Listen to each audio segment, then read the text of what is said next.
All right, so let's dive into classical conditioning.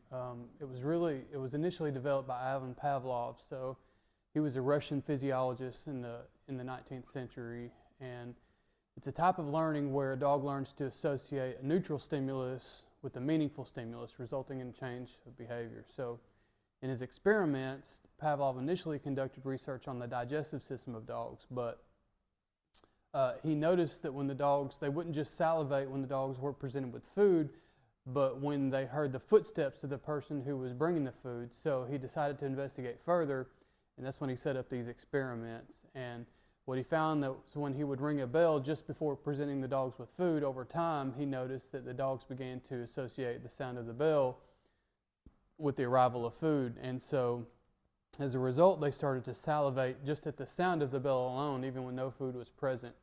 So with that little bit of information, let's jump on the whiteboard and make a little bit more sense of this.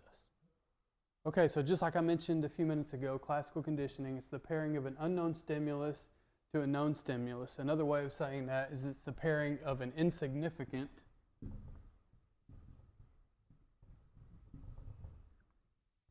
or just doesn't have meaning to a significant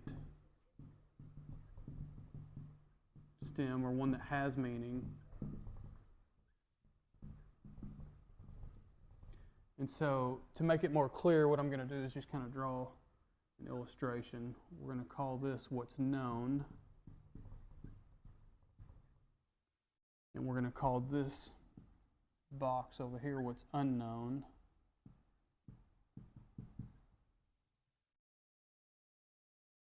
What Pavlov found in his experiment was that if you take what's known, right, what's significant, so in his experiment it was food.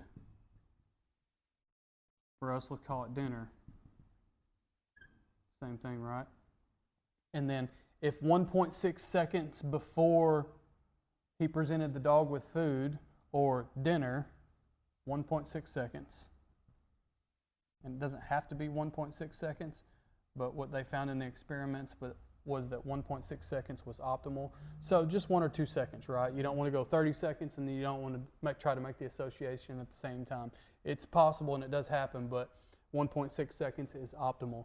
So if 1.6 seconds before what's known, you place an unknown stimulus, in this case a bell, then it doesn't take very many reps before the same emotions that are elicited by what's known is adopted by what's unknown. So if this is A and this is B, after enough reps, then B becomes, it elicits the same emotions as A.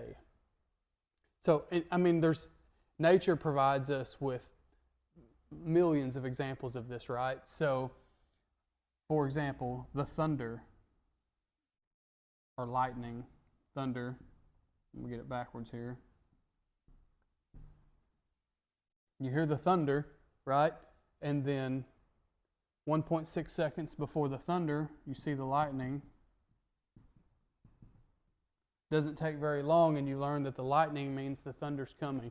So, the examples are endless. It's pretty simple, but this is as simple as this is dog training for the most part, with the exception of operant conditioning, which we'll get into next. So make sure you know this in and out.